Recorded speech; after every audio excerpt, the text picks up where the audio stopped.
Winston Purser.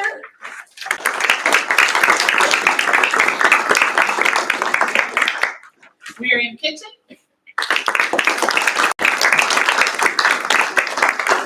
Lillian Taylor.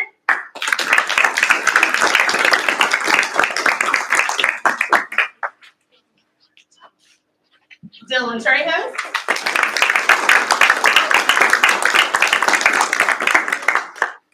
Zoe Hernandez.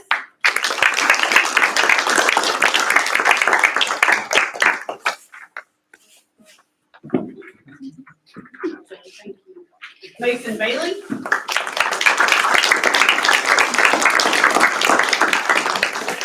Xander Hudson.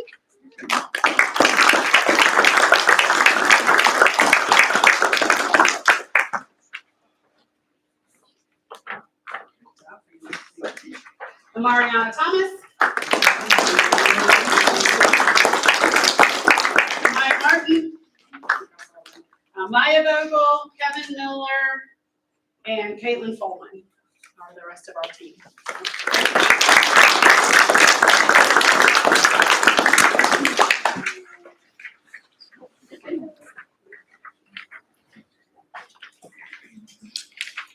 So I would like to recognize, well, first of all, after watching that video, I think nothing else can top that. So we make a motion. No, I'd like to recognize 3 of our student athletes tonight, because not just because they're great student athletes and great people, but because if you've never wrestled before and you've never watched wrestling before, it's a sport that is, I think, one of the greatest individual, also team sports there is, because it teaches you so much about life. It teaches you how to overcome so many things. I know Mr. Lancaster was a wrestler, and I think he would agree with me that it teaches you to overcome adversity. It also teaches you to be humble and just over all other kinds of things. I enjoy the fact, and I'm proud of these 3 right here for being part of that team, and I'd like to recognize them tonight. And the first one is Namaya DeShields.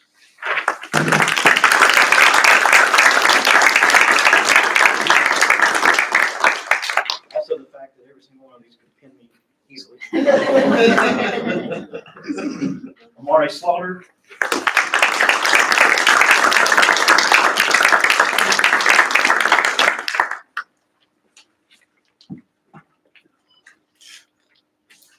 And Jacob Walls. I don't think Jacob's here tonight, but he had some other things to say.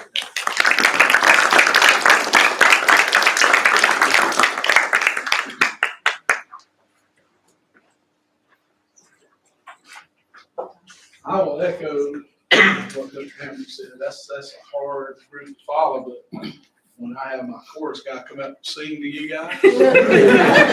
Lucas, if you'll come on up, I'm gonna brag on you while you're standing up here.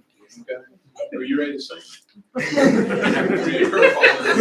Okay, so Lucas has made it to the all-state level chorus, so we're real proud of him here at the high school for that accomplishment. Please give him a round of applause. Proud of that, but mom and dad's also like me. Okay, so we also want to recognize the fact that Erskine College has offered him up to $100,000 based on how he wishes to participate. I think there's a range between 25 and 100. So that's good money for singing. All right. All right. We're real proud of you. Congratulations.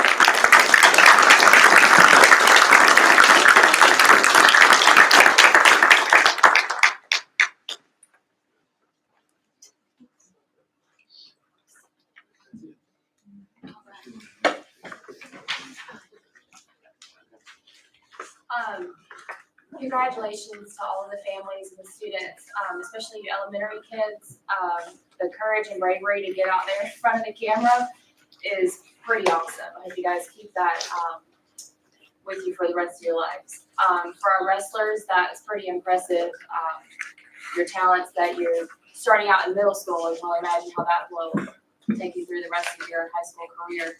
And Lucas, that's incredible for you to have that opportunity with Erskine. Did you also with the guitar, did you perform with guitars? Yes. So you're multi-talented. That's impressive. Congratulations. Thank you. Thank you guys so much for being here. Families, you all are welcome to continue to stay through the rest of the meeting. We appreciate you being here on Monday night. If you do have other activities or things you want to get to tonight, now is your time to go ahead and head out. Thank you all so much.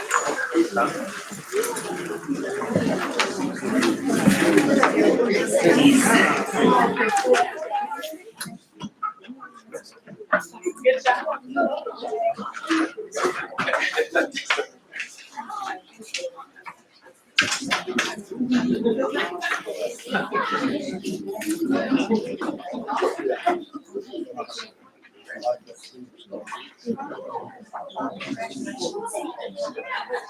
All right.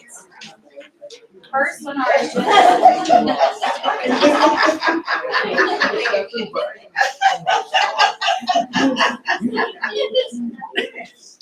I'll see what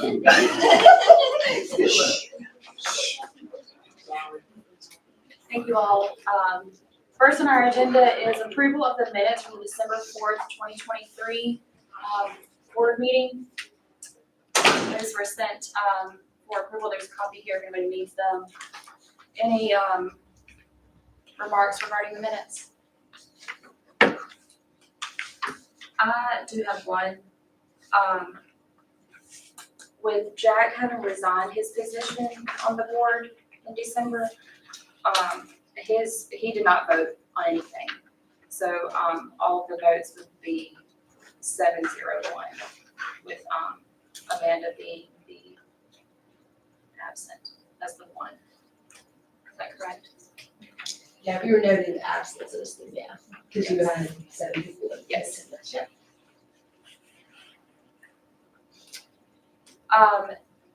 Is there a motion or are there any other amendments to the minutes needed necessary? Okay, is there a motion to accept the minutes as amended for the December 4th meeting? Thanks, Josh. Is there a second? Second. Kyle, all in favor? Aye.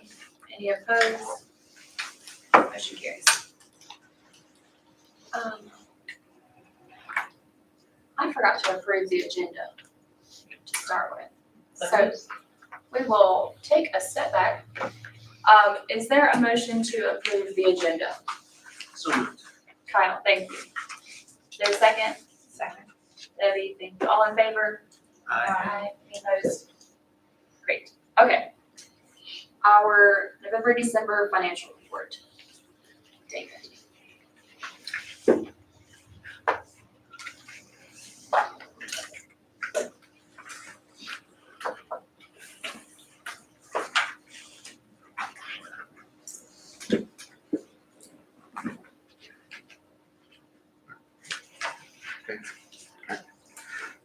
So we have the metrics dashboard on here. This is December metrics, more up-to-date one.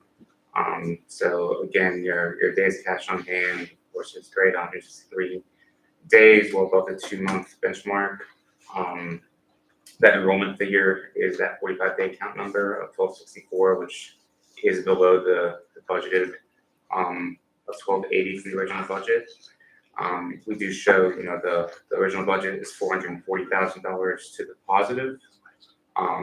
If we, took that enrollment of 1264 and modeled it, didn't change anything else, the budget would be $258,000 positive, which would still be a 1.13 debt service coverage ratio, which is closer to that 1.1 requirement, about $65,000 difference there. To the requirement, but lower than the current approved budget from June. The actual debt service coverage ratio is 1.55 based off these financials, which is above the requirement. The biggest change that happened in December.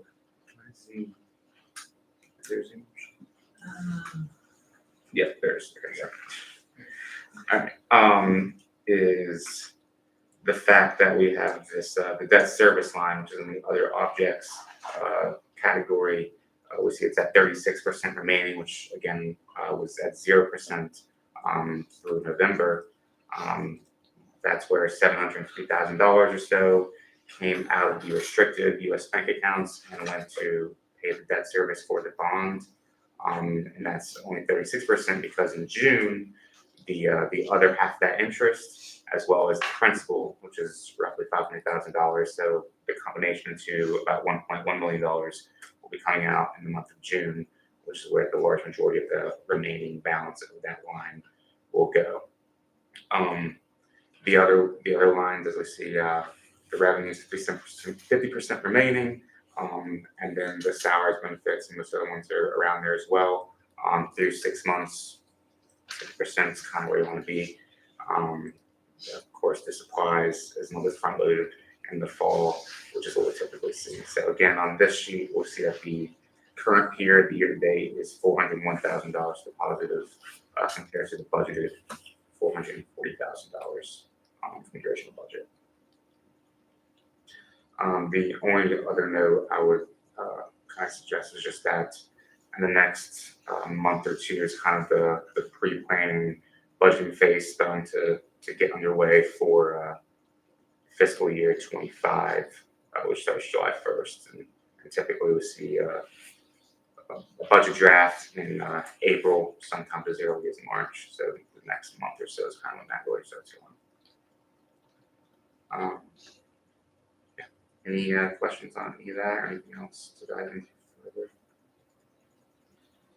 Thank you, David. Anything for him? For the financials through December?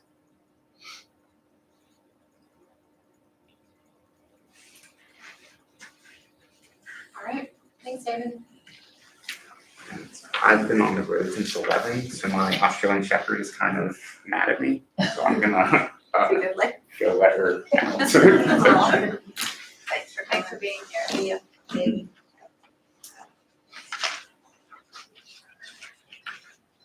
Okay, Mr. Sherman? All right. We'll be brief no matter how long it takes, so just be with us. That's our quote for the day. I did realize right after I gave Katie the quote, Bill Belichick is now unemployed, so I'm not so sure that's a great quote to put up there, but I do like the quote. Not sure about his employment status, but he's 72, maybe he'll retire. Go ahead to the next page. Some general updates. As most of you know, and the board has been appraised, the high school league came out with a new rule this year where every student that was out of your zone was hit with a multiplier of 3, which took High Point Academy from 1A to 3A. There was an opportunity to appeal. Me and Mr. Mahaffey and our athletic director went down and we appealed to go back to 1A. They denied 1A, but they put us in 2A, which we feel is a much better classification for our students to be in. We did win the appeal, still concerned about the multiplier rule and how it affects us and what that will mean for us in the future. But for the next 2 years, we'll be playing in the 2A league. And my guess is Landrum, Chesney, Blacksburg, and a couple others will be in our region moving forward starting next school year. So that was good. Gray, you want to update them on the CTE plan and the drone program? Yep, this poll's in a terrible spot. Can't tell y'all. We didn't get their CTE plan. We wrote it back in September, but it does take the district, the state, a while for it to get approved, and it finally did. And what I thought was big news this year was we put the cost of the drone program that's embedded in computer science. That cost was approved to be part of our state CTE plan this year. So instead of having to pay for that out of general funds, we can now get reimbursed from the state for that. And they will actually be presenting at the state CTE showcase down in Columbia here in February. So we'll take a couple of our high school students that are working on their certification and show that program off. As far as I know, we're still one of very few programs in the state that actually offer that to our high school students. And again, they do that as part of our computer science pathway. So we were excited about that. Well, when we were down at the appeal, I did mention about our drone program, and one of the writers that was there covering the event actually put it all over the Midlands newspapers that you could get a drone license at High Point Academy. So we got a lot of press out of that. So that was a good day for us as well. Some important dates. January 26th is School Choice Week in Columbia. That is this Friday. Our honors course will be going down. We will be singing at the showcase, and then we will march to the Capitol steps, where that will go on for about an hour. We'll probably leave there about 12:15 I believe the plan is to take them to Harvest and Mall, let them eat at the food court, and then all of our students and people who are going with us should be back right about the end of school on the 26th. February 8th, charter renewal. February 22nd, Black History Month, Dr. Elijah Ray is coming to speak to us. Dr. Elijah Ray is a Woodruff native and a very successful person, and so we're real excited about hearing from someone who's from Spartanburg, talk about what it takes to be successful. March 21st to the 23rd, Shrek the Musical. Our teachers and our board and our faculty are our best ambassadors. Invite people to the show. Let them see what High Point is all about. April 11th is open house. We'll get back to you. That's something that Mr. Lancaster is heading up that we're going to do this year, but we'll get back to you on that at the end of February at the next board meeting. May 17th is graduation. Jerome Rice, the mayor of Spartanburg, will be speaking. Jerome played football with a good friend of mine at Wake Forest way back in the day, so anybody who can play football at Wake Forest can speak at graduation. So he will be our graduation speaker. We're looking forward to hearing from him. And for those of you who have not met him, he's a super nice guy, and I'm sure he'll have a really inspirational thing for our seniors that night. Time to go. And we have begun our enrollment journey for the upcoming school year, for this year course. And this is the highlights of what we're doing over the next few months. We have a lot of things going on, but these are some of our top, hopefully, new student getters. The Facebook posts always do well, and we do some of those that are paid. So that one you see below, I was just looking at the very minimal cost, like unbelievably low cost. That one's reached 32,000 people, with 7,500 have engaged in some way. They passed it along or clicked on something, and 446 people reacted. We also have a paid campaign where the company that we hired does it for us, and they'll do the search engine marketing, which has already begun, and the digital social media campaign will start later this week. We're kind of working out a few kinks in the copy that they present when that pops up. We have two of the newer videos that I thought you could take a look at. The first one featuring Ms. Bertel, which is a great ambassador. Both my children go here to school. My son has been here since school opened for his kindergarten year, and he's going into the 9th grade now.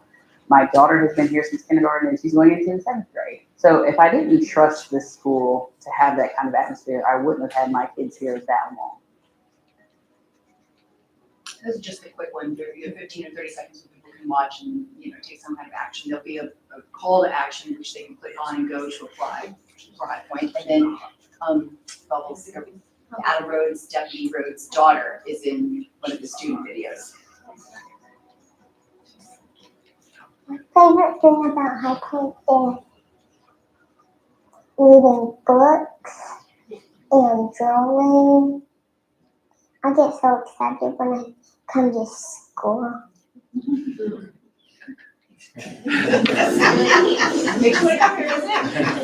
One other thing that we're doing that we will do the next couple of months, so hopefully one of you at least received the mailers that you did. Yay, I'm very happy. We've got Boiling Springs, Westgate, some of the pockets around here, and hopefully we'll be the top one on.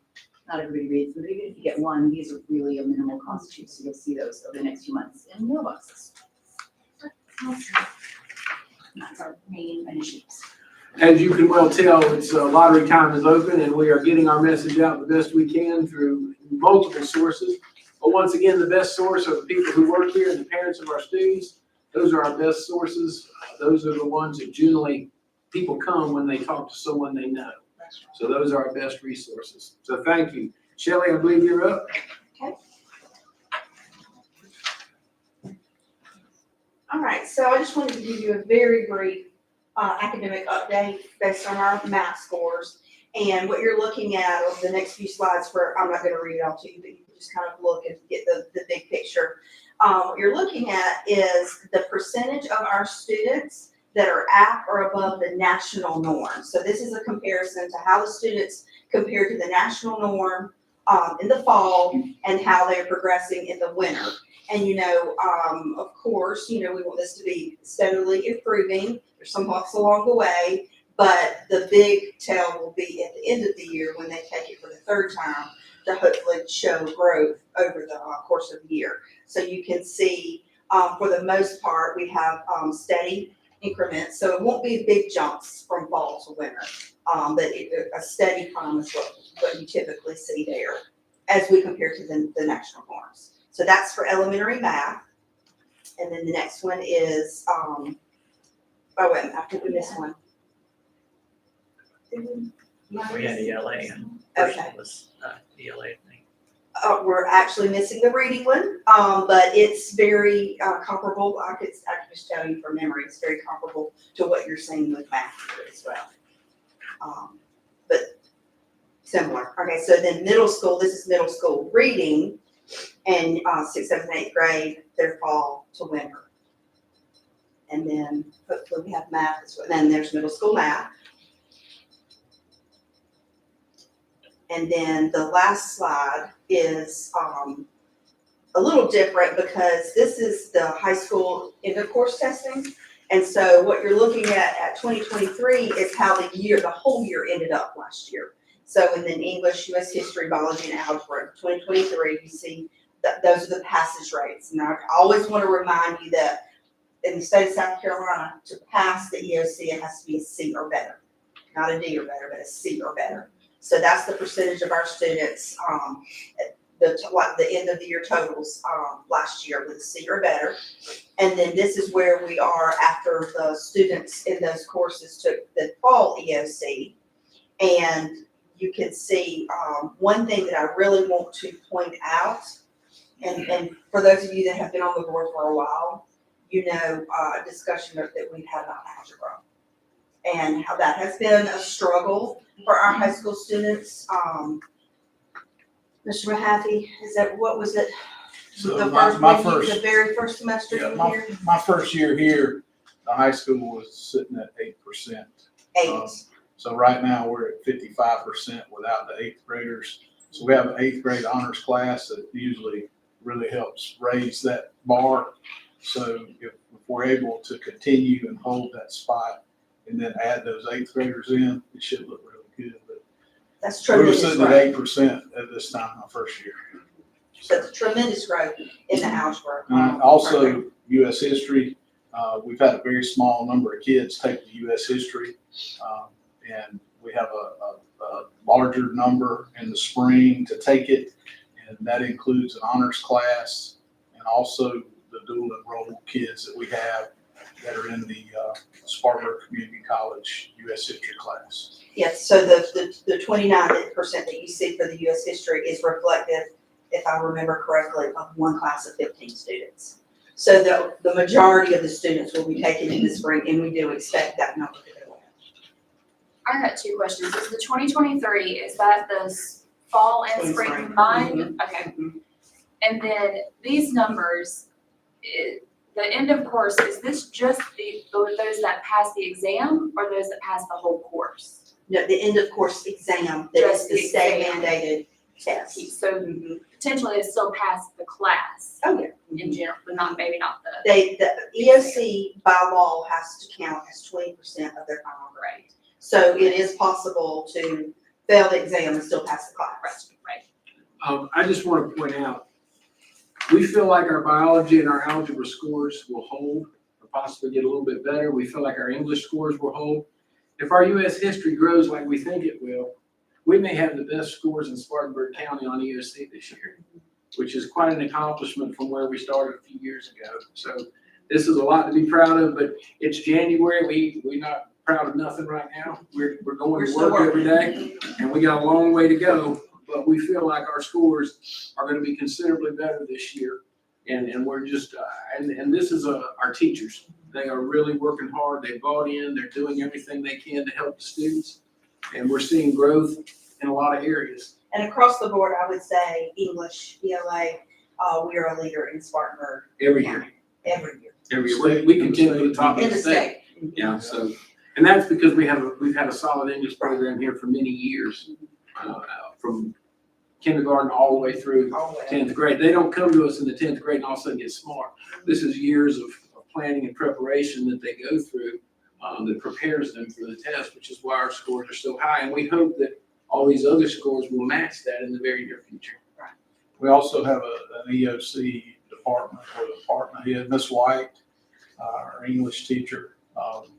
heads that department. And they work really hard with Progress Learning to prepare students to take the test and going over test taking skills, providing opportunities for them to practice those tests before we get there. And these tests, we know nothing about them. You can't look at them. They'll give you some practice items from the State Department, but you can't look at them. You can't, look at the different kinds of examples the questions have. So hats off to our teachers. Also, in the past, our dual enrollment kids didn't have preparation. Last year, we did a tutoring for them at the end of the year. I think it was very helpful, and we just started a semester-long tutoring process with those kids because they're taught with a different curriculum from Spartanburg Community College. So they get their test preparation now from Miss Pearson, our history teacher. What does it mean for the students if they don't pass the EOC? Do they have to retake, or is it just? No, it's one and done, but like I said, it's 20% of their grade. So, you can fail the EOC and still pass the class, but, you also can fail both. And you would have to retake the class. But for the EOC, it's only one time, one shot. You could pass the test and fail the class. What's the purpose? It's The a state mandated, judges us. it's like SC rating for high school. It's state mandated test. So it's nothing really about the student per se, it's about how the school is Judge. achieving. It goes on. By the state, on the school report. Goes on the school report card. The student just gets a grade, What the you're rest saying of it is a It's supposed to reflection be of us. What reflective you're saying has of been brought up in having learned. numerous Yes. principals meetings that I've been in, It's like for the ours. cohort that they put me through my second year. That very question was asked to a State Department official who was in the meeting. So, yeah, a lot of people have those questions. And is it, these are, I guess, like standardized as far as, Yes. Like, It's well, no, I mean, like if a teacher teaches and perhaps like their tests throughout the year are, discussion versus then when they take this test. And that's why it's on the teacher to prepare them for both. Right. So, the teacher, the EOC items are based off of our state standards, which is what our teachers teach. And then it's also part of the teacher's plan that, it's a life skill, taking a test is a life skill, ACT, SAT, career tests that they may have to take in certain career fields. So test taking is a skill. Now, the teachers don't have access to know what the questions are. They just know what the standards are, but they learn how to, like with not USA Test Prep, Progress Learning, helps them with the format. So they try to prepare them to be successful, not just learn the material and be, great learners, but to be able to be successful on this type of assessment. Right. And we use Progress Learning, which is a software that generates a similar test, if you will. So our students are benchmarked throughout the semester so that we understand that they are being taught the standards and prepared for the test. This may be just because I don't know. I mean, my question is, what's the purpose of history being? That's pretty subjective. There's a lot of history. So if you're given a test, it's like, okay, what part of history are we testing? Whereas algebra, biology, and English, I mean, that's. History is considered one of the 4 cores. Yeah, it's one of these are the 4 core classes that the state chose, and U.S. history is, the part of history that's spoken in the standards is what they are, assessing. And this is state created, by the state of South Carolina. And you're right, that is a difficult test because It you can ask is, anybody the history of the United States and ask 20 questions. I bet everybody in here will get 15 of them wrong. I mean, there's so much information to cover. There's no way you could know half of it without studying and without preparing and learning how they trick you on questions and those kind of things. it's very much a challenge for the history teacher because there is so much. And they have no way of knowing if items will be better focused on a certain time period or whatever. But a lot of it is based on interpreting a political cartoon or reading a passage from history, and then it's a lot of reading comprehension. Okay. Traditionally, there's been a lot of questions on the Constitution. So they go over that quite well and some other things that they find, but they do hop around from year to year. So it's really comparing apples to oranges on the US history test, because depending on the test, it could be easier or harder, depending on what the kids know and how it's written.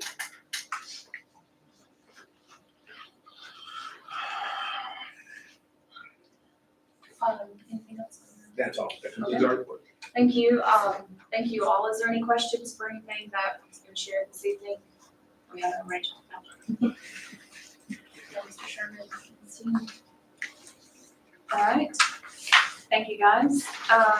Moving on, we have the approval of the 24-25 academic calendar. This was first presented, last month for review, and, tonight, if there are any questions about it, you'll have a copy in front of you as well. Just so you all know, our spring break mirrors the rest of the districts. Our Christmas break is a couple of days off, but our spring break mirrors the other districts as far as This year, last year, very closely. very closely to last year, yes.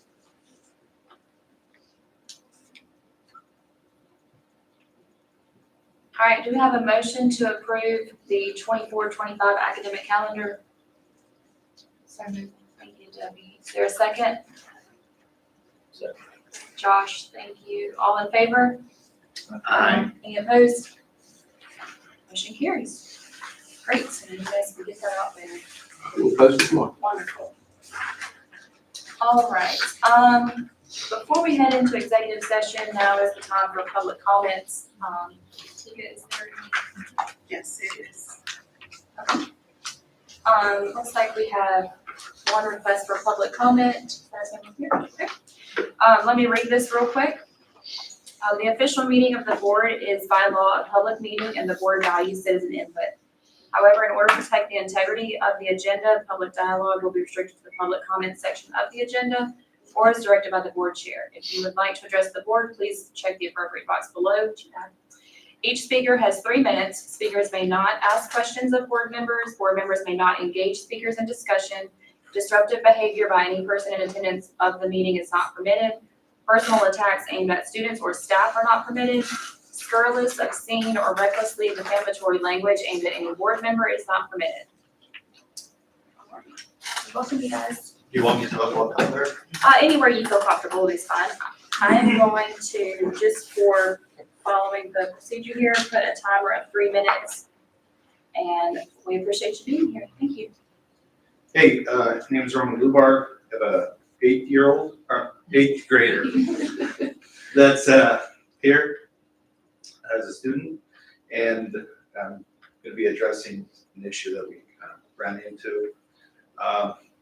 Just so you're aware, I've been involved in 2 charter school programs before this. Aware of what the scope of a board, what you guys can do in terms of academics, but I came up here because I still feel like the board should have some feedback from parents. And so this is really not trying to get a grade change or anything for my kid, but want to address this issue that we ran across. So this is in regards to the music class that he's involved in. And on November 30th, they had a concert.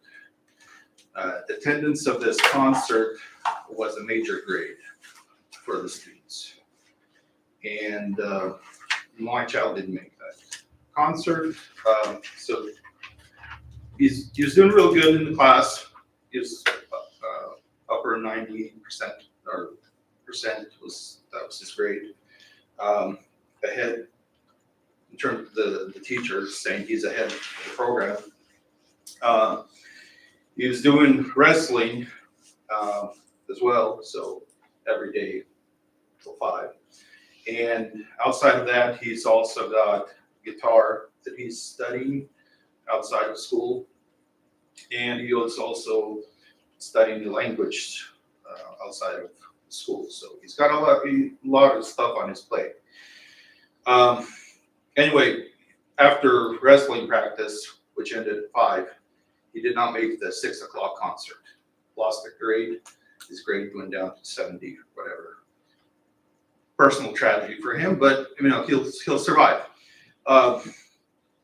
The issue I see is teachers assigning after-school programs. This was in the syllabus, so we signed off. Kids signed off on it beforehand. We knew about the fact that this would be there, but it still doesn't mean that it's easy to indent. There was a way to make up the grade, but it was just as we saw it, this worked.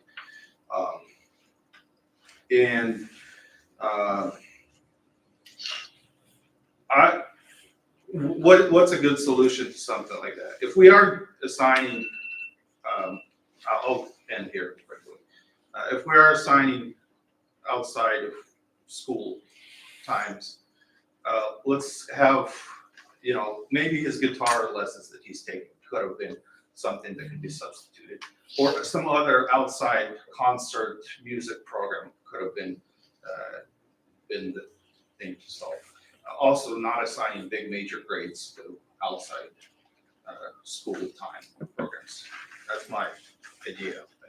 Thank you. I appreciate the comment and bringing that to our attention. I appreciate that. Sorry. Um, I will have someone get back with you in the next couple of days. Thank you very much. All right. Now we are going to move into executive session for the purpose of receiving legal advice and pending contractual arrangements. Do we have a motion for executive session? So moved. Josh, Kyle. Is there a second? Amanda, thank you. All in favor? Aye. Aye. Any opposed? Okay, we are in executive session. Let's take a couple minutes. Thank you all for being here. Okay, good.